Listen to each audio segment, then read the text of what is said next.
Hello everyone, this is Deeksha Rathore and welcome back to my channel. तो friends, आज के इस वीडियो में हम टॉपिक लेकर आए हैं आनुवंशिकता व वातावरण का प्रभाव। बहुत इंपॉर्टेंट टॉपिक है सभी टेट एग्जाम के लिए। सो जल्दी से वीडियो को लाइक एंड शेयर कर दीजिए और चैनल को सब्सक्राइब कर लीजिए। So now friends, let's start. तो सबसे पहले हम जान लेते हैं आनुवंशिकता का अर्थ, मीनिंग ऑफ हेरिडिटी।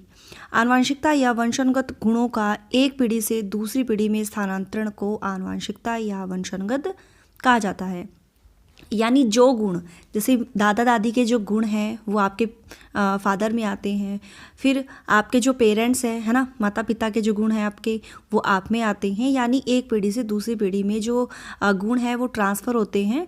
ठीक है, तो उसको हम क्या कहते हैं? वंशानुक्रम, हेरिडिटी कहते हैं। ठीक है, और आनुवांशिक लक्षणों के पीढ़ी दर पीढ़ी संचरण की विधियों और कारणों के अध्ययन को आनुवांशिकी यानी जेनेटिक्स कहा जाता है। ये भी आप इसको याद रख लेना। ठीक है, और इसको आनुवांशिकता को क्या माना जाता है? स्थिर सामाजिक संरचना, स्थिर सामाजिक संरचना। ओके डियर, एक व्यक्ति के वंशानुक्रम में वो सब आते हैं, जैसे कि शारीरिक बनावट, है ना, फिजिकल स्ट्रक्चर कैसा है, शारीरिक विशेषताएं कैसी हैं, है ना, और क्षमताएं, ये सभी इंक्लूड होती हैं जिनको बच्चा अपने माता पिता से, अपने पूर्वजों से या अपनी प्रजाति से प्राप्त करता है।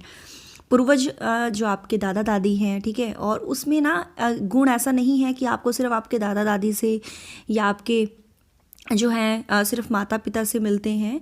आपके जो मेंबर्स हैं, जैसे ये चीज़ होती है ना, जैसे आपकी शायद बुआ ऐसी हुई होगी, है ना, जो आपके फादर की सिस्टर है बुआ, तो उसके गुण भी आप में देखने को मिल सकते हैं, है ना, क्योंकि ये ना मतलब ये होता है, जेनेटिक्स ही होता है।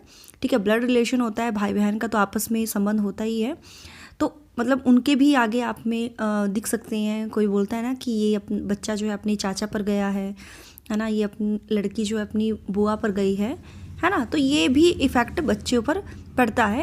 हेरिडिटी का तो पड़ता ही है, मतलब जो उसके माता पिता हैं, अन्य पूर्वजों का भी इस पर इफेक्ट पड़ता है। ठीक है, तो आनुवांशिकता के माध्यम से ऐसा नहीं है कि फिजिकल ही जो इम्पैक्ट है वो पड़ेगा, मानसिक रूप से भी पड़ेगा। शारीरिक गुणों का स्थानांतरण जो है बालकों में होता है, उनका प्रभाव भी बच्चे पर पड़ता है। ठीक है, और आपको पता है गुणसूत्र कितने होते हैं? 46 होते हैं और 23 का पेयर होता है। और बच्चे का जो डेवलपमेंट है वो माता पिता के संबंध से होता है। ठीक है, और ये जो मनोवैज्ञानिक हैं मांटेगी और शिलफेल्ड, इनके अनुसार प्रत्येक गुणसूत्र में 3000 जीन्स होते हैं। ठीक है, 3000 जीन्स होते हैं, 3000 जीन्स पाए जाते हैं। और जीन्स ही जो है व्यक्ति की विभिन्न योग्यता और गुणों के निर्धारक होते हैं। क्लियर? आगे हम पढ़ते हैं आनुवांशिकता का प्रभाव। देखिए, आनुवांशिकता का प्रभाव विभिन्न लक्षणों पर जो है अलग अलग पड़ता है।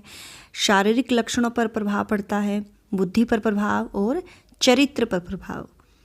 तो इसको हम पढ़ लेते हैं। क्लियर? देखिए, शारीरिक लक्षणों का प्रभाव अगर हम देखें तो बालक के रंग रूप यानी सकल सूरत, जैसे कुछ बच्चे होते हैं गोरे होते हैं, काले होते हैं, सांवले होते हैं, शायद उनके पेरेंट्स ऐसे होंगे या उनके जो पूर्वज हैं दादा दादी, जैसे मैंने कहा है, शायद वो ऐसे होंगे। फिजिकल स्ट्रक्चर यानी कद काठी कैसी है ना, इस पर भी इम्पैक्ट पड़ता है। हम बोलते हैं ना कि ये ना बिल्कुल अपने दादाजी पर गया है, या ये लड़की बिल्कुल अपनी दादी पर गई है, इसके कद काठी ऐसे ही है ना। या पेरेंट्स जो होते हैं वो बहुत लंबे होते हैं, तो उनके बच्चे भी जो है लंबे होते हैं, है ना। अगर वो दुबले पतले होंगे तो बच्चे भी दुबले पतले होंगे। तो मतलब इसका हेरिडिटी पर इफेक्ट इसका बढ़ता है। ठीक है डियर, और कई चीज़ होते हैं, अगर बच्चे के माता पिता गोरे होंगे तो बच्चा भी गोरा होगा, यदि माता पिता काले होंगे तो बच्चे भी काले होंगे। ठीक है डियर, तो ये चीज़ होती है, शारीरिक लक्षणों का प्रभाव इस तरीके से पड़ता है। देखिए, कुछ लक्षण होते हैं जो हमें दिखाई देते हैं, यानी हमें जो लक्षण दिखाई देते हैं, हम मतलब वो हमें बिल्कुल शो होते हैं, प्रदर्शित होते हैं। जैसे आई कलर हो गया। ठीक है, आई कलर होता है ना जो, वो हम अच्छी तरह से देख सकते हैं। जैसे आई कलर अगर बच्चे का ब्राउन है तो उसके पेरेंट्स का हम देख सकते हैं कि इसकी आंखों का रंग भी ब्राउन है। तो उनको हम क्या कहते हैं? समलक्षी कहते हैं, यानी फिनोटाइप्स कहते हैं। ठीक है, समलक्षणी कहते हैं यानी फिनोटाइप्स। ओके, लेकिन जो अभिलक्षण हमें दिखाई नहीं देते हैं, होते तो हैं, मतलब ट्रांसफ़र तो होते हैं लेकिन वो प्रदर्शित नहीं होते हैं, तो उसको हम कहते हैं सम जीनोटाइप, ठीक है, सम जीनोटाइप, ये भी आप इसको याद रख लेना। क्लियर। आगे पढ़ते हैं बुद्धि का प्रभाव। तो देखिए बुद्धि को अधिगम की योग्यता, यानी हम किसके द्वारा सीखते हैं, बुद्धि के द्वारा। समायोजन योग्यता, कहीं भी हम एडजस्ट हो जाते हैं, निर्णय अगर हम डिसीजन लेते हैं तो बुद्धि के द्वारा लेते हैं, है ना। तो बुद्धि पर इसका प्रभाव पड़ता है, यानी कहने का अभिप्राय है कि जिस बालक के सीखने की गति अधिक होती है तो उसका मानसिक विकास भी जो है तीव्र गति से होता है। यानी ये मनोवैज्ञानिक है गोडार्ड, ठीक है। गोडार्ड का मत है कि मंदबुद्धि माता पिता की संतान जो है मंदबुद्धि और तीव्र बुद्धि माता पिता की संतान जो है तीव्र बुद्धि वाली होती है। यानी मानसिक क्षमता के अनुकूल ही बालक में संवेगात्मक क्षमता का विकास होता है। ठीक है डियर। तो बुद्धि की जो श्रेष्ठता है वो किसके कारण भी होती है, प्रजाति के कारण भी होती है, यानी जिस प्रजाति में बच्चा रहता है। ठीक है, तो बुद्धि का प्रभाव भी पड़ता है। अगला जो पॉइंट है वो है चरित्र पर प्रभाव। देखिए चरित्र पर प्रभाव भी पड़ता है। ये मनोवैज्ञानिक है एक डगडेल, इन्होंने कहा था कि व्यक्ति जो है मतलब किस तरीके से अपने माता पिता के संपर्क में आता है तो उसका इम्पैक्ट उसके बच्चे पर पड़ता है। तो डगडेल मनोवैज्ञानिक ने क्या किया था, एक व्यक्ति था ज्यूक, ठीक है, उसके वंशज पर इन्होंने अध्ययन किया था और इन्होंने प्रूव की थी ये बात कि देखिए व्यक्ति के चरित्र में उसके जो वंशानुगत कारक होते हैं ना तो उसका इम्पैक्ट क्लियरली हम देख सकते हैं। तो इसीलिए कहा जाता है कि माता पिता का चरित्र जैसा होगा तो उसके बच्चे पर वैसा ही प्रभाव पड़ेगा। अगर माता पिता झूठ बोलते हैं, चोरी करते हैं, गंदी आदतें उनमें हैं तो बच्चे पर भी उसका असर पड़ता है, यानी इम्पैक्ट पड़ता ही है उसके करैक्टर का।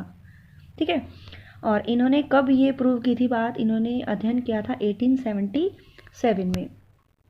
ठीक है, तो इसको भी आप अच्छे से याद रख लीजिएगा।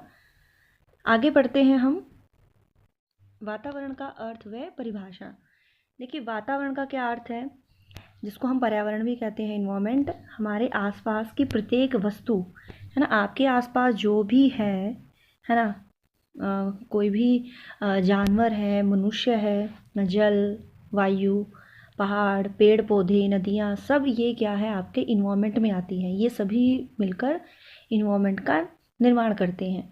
तो एनास्टेसी के अनुसार पर्यावरण वह हर चीज़ जो व्यक्ति के जीवन के अलावा उसे प्रभावित करती है। ठीक है डियर। तो वातावरण जो है मानव विकास पर जो है बहुत बहुत जो है इम्पैक्ट डालता है, इफ़ेक्ट डालता है। जैसे हेरिडिटी का इम्पैक्ट इम्पोर्टेंट होता है वैसा ही इन्वायरमेंट का भी होता है। ठीक है, तो मानव विकास में जितना योगदान आनुवंशिकता का है उतना ही वातावरण का भी है। तो वातावरण में कई कारक आते हैं, है ना, जिन्होंने व्यक्ति को स्टार्टिंग से ही, जब से बच्चे का जन्म होता है ना, तब से ही प्रभावित किया है। गर्भावस्था से लेकर जीवन पर्यंत तक अनेक तरह की घटनाएं जो होती हैं बच्चे की पर्सनैलिटी को, बच्चे के डेवलपमेंट को इफ़ेक्ट करती हैं, है ना। गर्भावस्था में जैसे मदर जो होती है ना, उसमें उसको जो है उसका मानसिक विकास जो है सही होना चाहिए, शारीरिक स्वास्थ्य उसका अच्छा होना चाहिए। उसको कहा जाता है ना माता को कि आप मेंटली और फिजिकली जो है अपने आप को स्वस्थ रखें, है ना। उससे न केवल ये ऐसा भी नहीं है कि गर्भ के अंदर जो है मतलब बच्चे के डेवलपमेंट पर असर पड़ता है, बल्कि एक नींव होती है, क्योंकि अगर पेट में ही बच्चे का डेवलपमेंट अच्छा होगा तो वो आगे जाकर भी जो है उसका जो फ्यूचर है ना, वो भी सही होगा। ठीक है, तो काफ़ी तरीके से वातावरण का प्रभाव पड़ता है। तो सबसे पहला पॉइंट है शारीरिक अंतर का प्रभाव, प्रजाति श्रेष्ठता का प्रभाव, व्यक्तित्व का प्रभाव, और मानसिक विकास का प्रभाव, और बालक पर बहुमुखी विकास। तो सबसे पहले हम डिस्कस कर लेते हैं। देखिए वातावरण का प्रभाव जो है किस किस तरीके से पड़ता है। ओके, तो देखिए शारीरिक अंतर का प्रभाव, व्यक्ति के जो शारीरिक लक्षण होते हैं, है ना, वैसे तो वंशानुगत होते हैं, लेकिन इस पर इन्वायरमेंट का भी असर पड़ता है। जैसे हम कई बार देख सकते हैं जो पहाड़ी क्षेत्र में रहते हैं लोग, उनका जो कद होता है, हाइट होती है, वो छोटी होती है। लेकिन जो ये जो मैदानी क्षेत्र होते हैं ना, उनमें रहने वाले जो लोग हैं उनका शरीर बिल्कुल लंबा चौड़ा वो होते हैं, गठीले होते हैं, है ना। तो इस तरीके से ये चीज़ का इम्पैक्ट उसमें पड़ता है, इन्वायरमेंट का इम्पैक्ट पड़ता है। हम देख सकते हैं ठंडे देश में जो रहते हैं, ठंडे एरियाज़ में वो बिल्कुल साफ़ रंग के होते हैं, और जो गर्म एरियाज़ में रहते हैं जैसे अफ्रीका के लोग हैं वो काले होते हैं ना, तो इन्वायरमेंट उनका जैसा होता है ना वैसे ही इम्पैक्ट उन पर पड़ता है। तो गर्मी में रहते हैं जो वो काले होते हैं, और बिल्कुल ठंड में रहते हैं तो वो गोरे होते हैं। ठीक है, तो इस तरीके से उनके शारीरिक अंतर का प्रभाव हम क्लियरली देख सकते हैं। अगला है प्रजाति श्रेष्ठता का प्रभाव, यानी व्यक्ति जो है किस प्रजाति में रहता है। जैसे कि मैंने कहा है ना, जैसे कुछ प्रजाति की जो है बौद्धिक श्रेष्ठता जो है, ऐसा भी नहीं है कि उनको हेरिडिटी से ही मिलती है कि वो टैलेंटेड, वो हेरिडिटी से ही वो लेकर आते हैं, लेकिन अगर उनको अच्छा इन्वायरमेंट मिलता है तो वो बहुत ही अच्छा कर सकते हैं, है ना। सपोज़ करो एक राजा का बेटा है, ठीक है, लेकिन उसको हम किसी और एरियाज़ में रखेंगे जहाँ कुछ भी फैसिलिटी नहीं है, तो क्या वो महान बन पाएगा, क्या वो राजा बन पाएगा, है ना, नहीं बन पाएगा ना। मतलब उसको जिस तरीके का इन्वायरमेंट मिलेगा वो वैसा ही बनेगा। तो ये चीज़ होती है, बच्चा जिस प्रजाति में रहता है उस पर ही उस वातावरण का प्रभाव उस पर तरीके से उस बच्चे पर पड़ता है।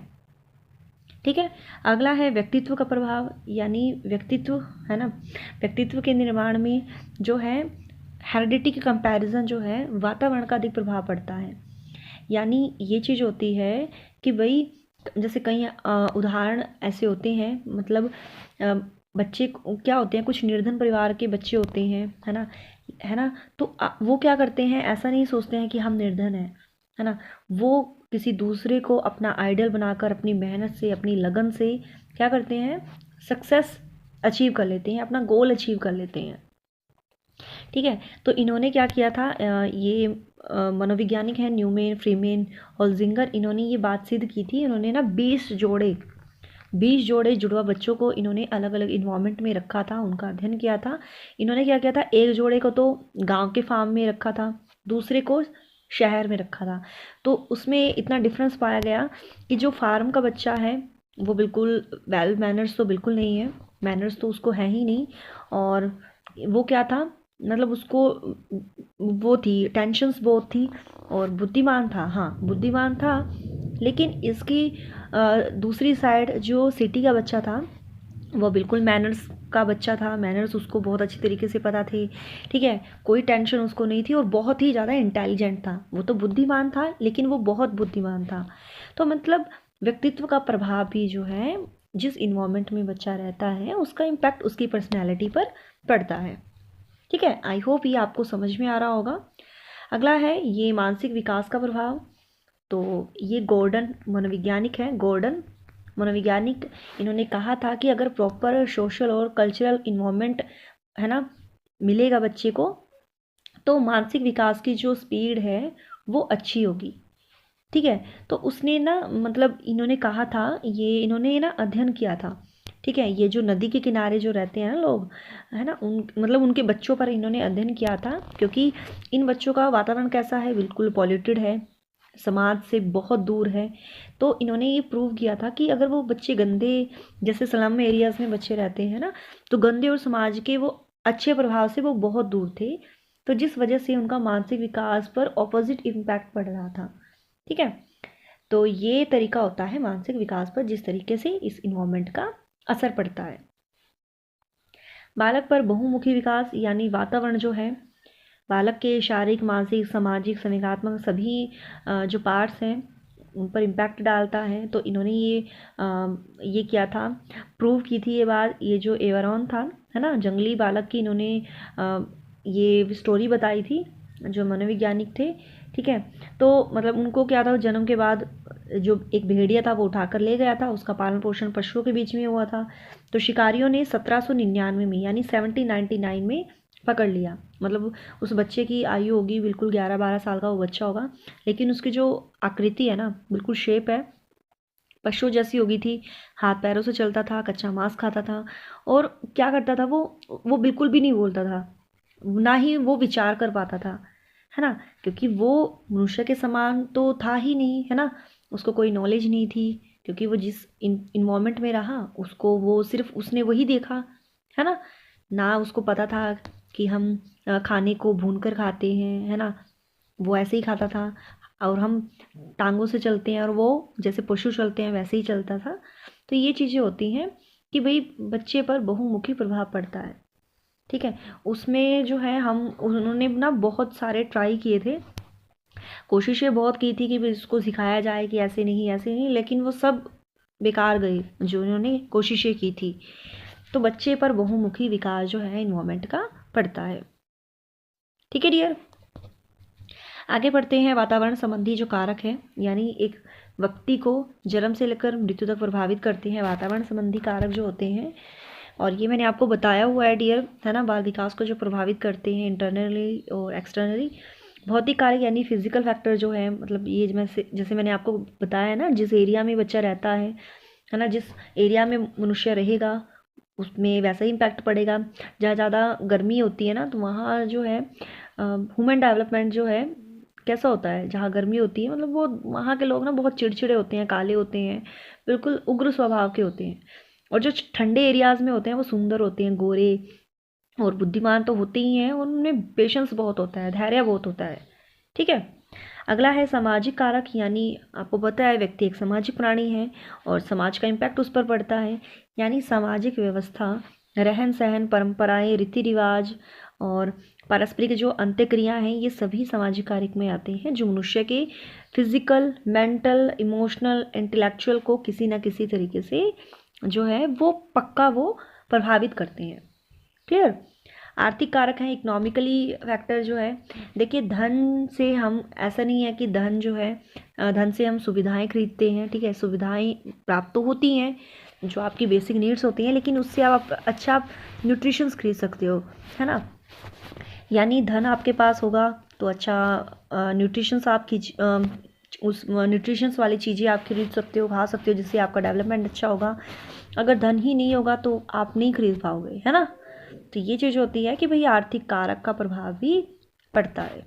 क्लियर। सांस्कृतिक कारक यानी धर्म और संस्कृति, है ना।